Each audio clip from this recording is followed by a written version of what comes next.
¿Fueron realmente los años 60, 70 y 80 mejores que ahora? ¿O es la nostalgia un filtro que embellece el pasado? Detengámonos un momento y viajemos juntos a esas décadas, para sentir de nuevo cómo se vivía, que se valoraba, y comparar esos ecos con el vibrante y a veces abrumador presente que nos rodea. ¿Recuerdas cómo era el mundo cuando la única conexión que importaba era la mirada de un amigo, la risa en un parque o el susurro de un secreto compartido cara a cara? En los 60, 70 y 80, la vida burbujeaba sin pantallas ni algoritmos. Las calles eran nuestro primer gran escenario, donde nuestras aventuras se tejían con la imaginación, no con un control de mando. El sonido de un balón rebotando, las voces de otros niños llamándote desde la ventana para salir a jugar, el olor a tierra mojada tras un chaparrón, esos eran nuestros likes y nuestros compartir. La comunicación era directa, sin filtros, a menudo con un grito de «mamá, ya llegué», desde la entrada de casa tras horas de exploración. No había notificaciones que nos robaran el presente, no existía el miedo a perderse algo online, la única preocupación era disfrutar cada instante antes de que el sol se ocultara. Las reuniones familiares eran largas tertulias que no se interrumpían por el pitido de un teléfono, y las tardes con los vecinos eran oportunidades genuinas para compartir historias y risas, no solo para ver sus publicaciones. Era una existencia anclada en el aquí y el ahora, donde cada interacción pedía nuestra presencia completa. ¿Te acuerdas de esa sensación? Esa libertad de solo ser, sin la necesidad constante de documentarlo o de estar al tanto de lo que hacían los demás a miles de kilómetros de distancia. La red social más importante era la comunidad, el tendero, el panadero, la vecina que te conocía por tu nombre y te preguntaba por tus padres. Eso era estar conectado. Y si recordamos la infancia y la educación de aquellos años, ¿qué viene a nuestra mente? Seguramente, una sensación de libertad que hoy podría parecer impensable. Nuestras mochilas eran más ligeras, no solo por la ausencia de tecnología, sino por la menor carga académica que entonces existía. Los maestros eran figuras de autoridad y respeto, pilares en la comunidad, a quienes se les otorgaba la confianza de moldear mentes sin la presión constante de currículos estandarizados o la preparación para pruebas que hoy dictan el ritmo de las aulas. Aprendíamos las tablas de multiplicar de memoria, sí, pero también aprendíamos el valor de la paciencia, la resiliencia en el juego y la importancia de la interacción directa. Las horas después del colegio no estaban llenas de extraescolares programadas al milímetro, sino de tardes enteras en el parque, construyendo fuertes, inventando mundos, o simplemente sentados en un banco, charlando. Nuestros padres nos daban un margen de independencia que hoy costaría justificar, salir a la calle y volver al anochecer, explorar sin teléfono móvil, resolver nuestros propios conflictos infantiles sin la intervención inmediata de un adulto. La educación no se limitaba a las cuatro paredes del aula, se extendía a la calle, al patio del colegio, a la casa del vecino.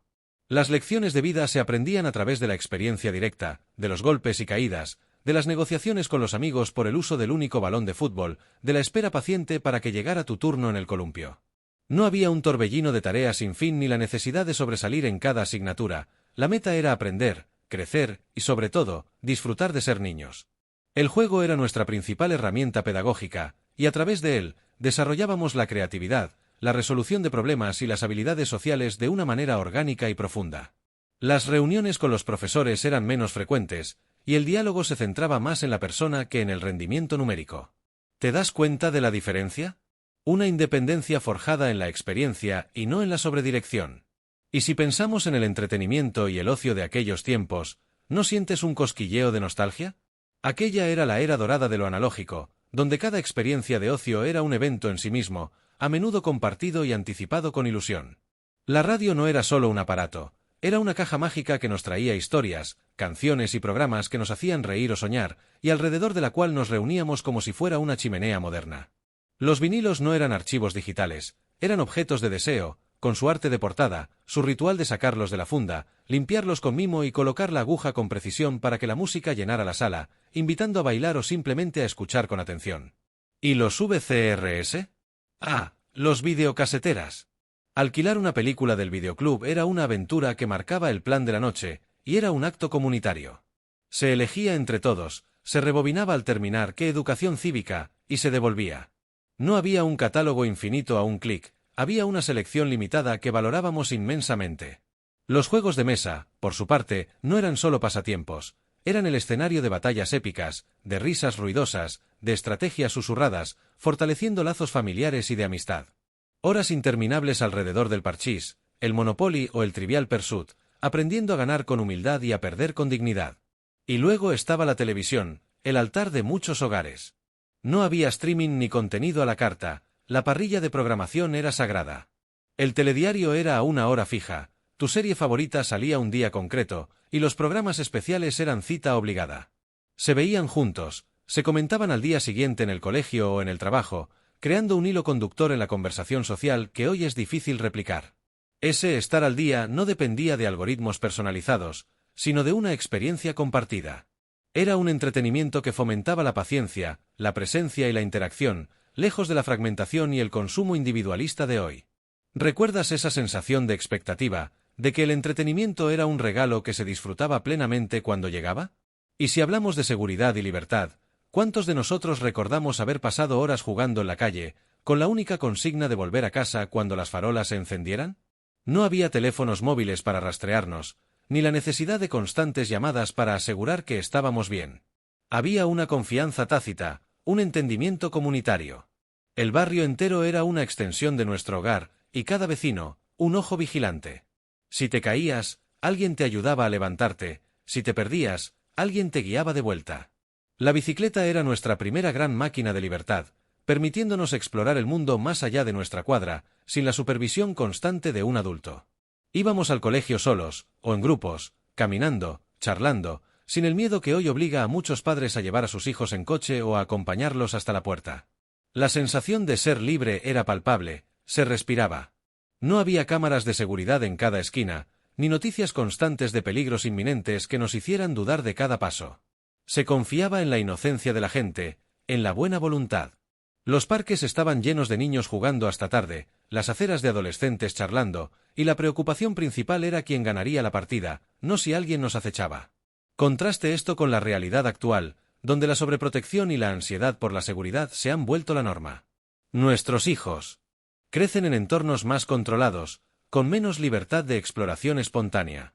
Los parques tienen horarios, los juegos son más seguros pero menos imaginativos. Esa confianza en la comunidad ha sido reemplazada en gran medida por una sensación de alerta constante, alimentada por la inmediatez de la información y la exposición a riesgos globales. Antes, el miedo era algo abstracto y lejano, hoy, se siente cercano y omnipresente.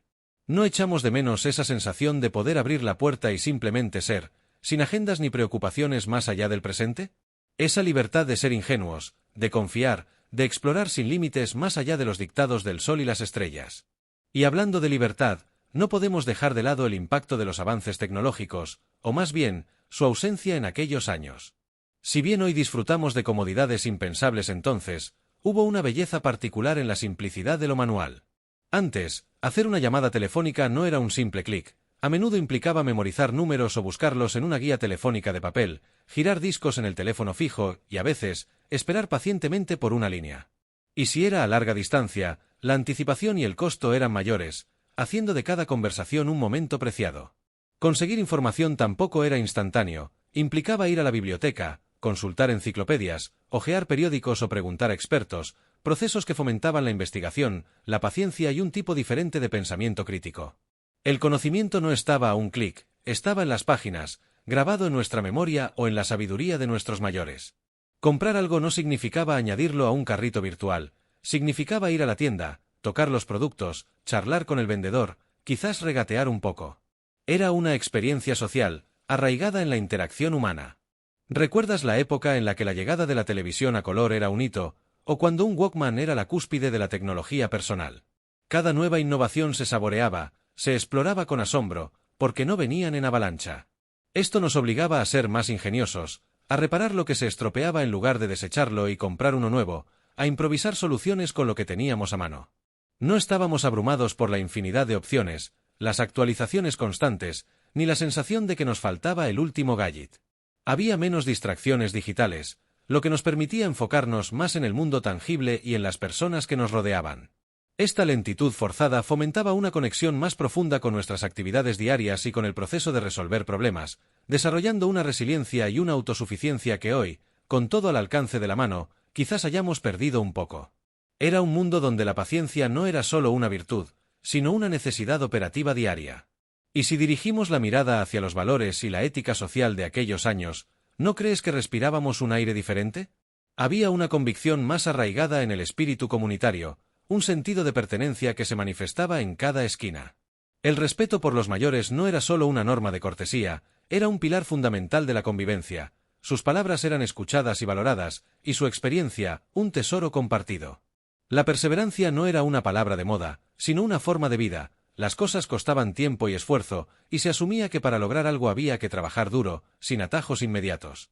La cultura del usar y tirar no estaba tan extendida, la gente era más recursiva, reparaba lo que se rompía, reutilizaba y aprovechaba al máximo lo que tenía. No solo por necesidad económica, sino por un sentido innato de responsabilidad y aprecio por los recursos. Las puertas de las casas solían estar abiertas, los vecinos se ayudaban mutuamente con naturalidad, se pedía sal o azúcar sin dudarlo, y un problema en una familia a menudo se sentía como un problema de la cuadra entera. La palabra dada tenía un peso enorme, se valoraba la honestidad y la integridad en las relaciones personales y en los negocios locales. Los compromisos se sellaban con un apretón de manos. El bien común a menudo prevalecía sobre el individualismo extremo. ¿Y hoy? Hoy la narrativa a menudo se centra en el éxito individual, en la inmediatez, en la satisfacción instantánea. La paciencia se ha vuelto un artículo de lujo, y la interconexión digital a veces disfraza una creciente desconexión personal. Parece que cada vez somos más reacios a pedir ayuda, a depender del vecino, o a confiar ciegamente en el otro sin un contrato de por medio. Los valores han pivotado, y esa sensación de red de seguridad social, construida sobre la confianza mutua y la solidaridad tangible, parece haber cedido terreno a la autonomía y la autogestión. ¿Hemos ganado en libertad individual lo que hemos perdido en cohesión social? La ética del trabajo, la resiliencia ante la adversidad, la valoración de lo duradero frente a lo efímero, son conceptos que, aunque persisten, parecen luchar en un contexto que celebra la novedad constante y el cambio sin tregua. Y si nos adentramos en el terreno de la economía y el futuro, ¿cómo se vivía esta dimensión en los años 60, 70 y 80 en comparación con la actualidad? Aquellas décadas, aunque con sus propias crisis y desafíos como las del petróleo o las inflaciones puntuales, ofrecían una sensación de estabilidad y previsibilidad que hoy parece un lujo inalcanzable para muchos. La aspiración de la casa propia no era una quimera inalcanzable, sino una meta tangible para la mayoría de las familias trabajadoras. Un empleo, una vez conseguido, solía ser para toda la vida, o al menos, por un periodo muy largo, ofreciendo una seguridad laboral que permitía planificar a largo plazo, formar una familia y soñar con una jubilación tranquila. Los estudios universitarios, aunque no estaban al alcance de todos, representaban una inversión clara y una vía segura hacia una carrera profesional estable, sin las cargas de deuda estudiantil que agobian a las nuevas generaciones. Había una idea prevalente de progreso lineal: si te esforzabas, mejorabas tu posición económica y social, y tus hijos tendrían una vida mejor que la tuya. La movilidad social ascendente era una promesa plausible, no una excepción estadística. Los contratos eran fijos, las nóminas, aunque modestas al inicio, garantizaban poder adquisitivo, y las pensiones eran un derecho casi garantizado al final de la vida laboral. ¿Y hoy? La economía gig ha transformado el panorama laboral, donde la flexibilidad a menudo viene de la mano de la precariedad y la ausencia de beneficios sociales. La compra de una vivienda se ha convertido en un obstáculo titánico para muchos jóvenes, y el acceso a la educación superior a menudo significa endeudarse por décadas. La incertidumbre es la norma, los despidos masivos, la automatización y la globalización han erosionado la seguridad laboral, haciendo que la planificación a largo plazo sea un ejercicio de optimismo ciego. El futuro, más que un camino ascendente, a menudo se percibe como un horizonte lleno de interrogantes, con la constante presión de reinventarse o adquirir nuevas habilidades para no quedarse atrás. Antes, el optimismo sobre el mañana se basaba en la mejora gradual del nivel de vida. Hoy, el optimismo, si existe, se basa en la capacidad de adaptación en un mundo en constante disrupción. Había una confianza subyacente en las instituciones y en un sistema que, aunque imperfecto, se percibía como justo y capaz de ofrecer oportunidades. Esa confianza, hoy, está mucho más fragmentada. Pero, al reflexionar sobre todo esto, ¿no es justo también reconocer que cada tiempo tiene su propia luz y sus propias sombras, su encanto y su complejidad? Aunque la nostalgia pinte de oro el pasado, sería ingenuo ignorar los avances que nos ha traído el presente. Hoy gozamos de una conectividad y un acceso a la información que antes era impensable, acortando distancias, democratizando el conocimiento y abriendo ventanas a culturas y realidades que un par de décadas atrás nos habrían parecido exóticas. La medicina ha dado pasos agigantados, mejorando la calidad y expectativa de vida. La tecnología, esa misma que a veces nos abruma, también nos ha brindado herramientas para crear, aprender y expresarnos de maneras nunca antes imaginadas. La diversidad y la inclusión son valores cada vez más presentes, buscando construir sociedades más justas y equitativas, aunque el camino sea largo y lleno de desafíos. Las oportunidades para emprender, para explorar pasiones y para redefinir el éxito son más variadas, liberándonos de caminos preestablecidos que quizás no se ajustaban a todos. El mundo de hoy es, sin duda, más rápido, más ruidoso y, en ocasiones, más incierto, pero también es un mundo de posibilidades infinitas, de puentes tendidos entre continentes y mentes, de innovaciones que prometen soluciones a problemas que antes parecían insolubles. No se trata de idealizar un tiempo sobre otro, sino de comprender las transformaciones, de apreciar las lecciones del pasado y de abrazar las oportunidades del presente. Es un ejercicio de equilibrio, de ver la foto completa, entendiendo que el progreso, como la vida misma, es un flujo constante. Quizás lo que realmente anhelamos no es tanto el regreso a una época específica, sino la recuperación de ciertas sensaciones, esa calma, esa conexión auténtica, esa libertad inherente, pero en un contexto que también nos ofrece la riqueza y la amplitud de miras del ahora. Y es precisamente en esa reflexión donde reside la verdadera magia. Continuando nuestra reflexión, y si nos detenemos en la evaluación comparativa, costo de vida y accesibilidad, ¿no parece que la promesa de estabilidad económica y material era mucho más palpable en los años 60, 70 y 80 que en el presente? Aquellas décadas, a pesar de sus flujos y reflujos económicos, ofrecían un sendero más claro hacia una vida de clase media para la mayoría. La vivienda propia, ese sueño tan arraigado, no era una quimera. Para una pareja joven con ingresos medios, adquirir una casa era una meta realista tras unos años de ahorro. Las hipotecas eran accesibles y los salarios permitían afrontarlas con relativa comodidad. Las oportunidades laborales, si bien podían ser más especializadas o limitadas en cuanto a la diversidad que hoy existe, prometían una progresión. Un trabajador podía empezar en un escalón bajo y ascender, a menudo dentro de la misma empresa, construyendo una carrera, una familia y un patrimonio. Educación y familia eran dos pilares donde la accesibilidad marcaba una gran diferencia. Ir a la universidad, aunque implicaba esfuerzo, rara vez se traducía en la carga abrumadora de deudas que enfrentan hoy los estudiantes. Los costes eran notablemente más bajos en proporción a los salarios medios, y las becas, aunque no tan numerosas como ahora, cubrían una parte significativa de los gastos. Formar una familia también se percibía como una extensión natural de la vida adulta, sin la presión económica asfixiante que muchos jóvenes experimentan hoy. El sueldo de un solo proveedor, o la combinación de dos ingresos más modestos, solía ser suficiente para pagar las cuentas, asegurar una vivienda, alimentar a los hijos y, quizás, permitirse unas vacaciones anuales. Los bienes básicos, la cesta de la compra, los servicios públicos, el transporte mantenían una relación más equilibrada con el poder adquisitivo de la gente. Unos ingresos modestos podían estirarse mucho más, permitiendo una calidad de vida digna sin la constante sensación de estar corriendo en una cinta sin fin. Hoy, la situación ha mutado drásticamente. El coste de vida ha escalado a un ritmo vertiginoso, sobre todo en lo que respecta a la vivienda en las grandes ciudades, que se ha vuelto inalcanzable para muchos.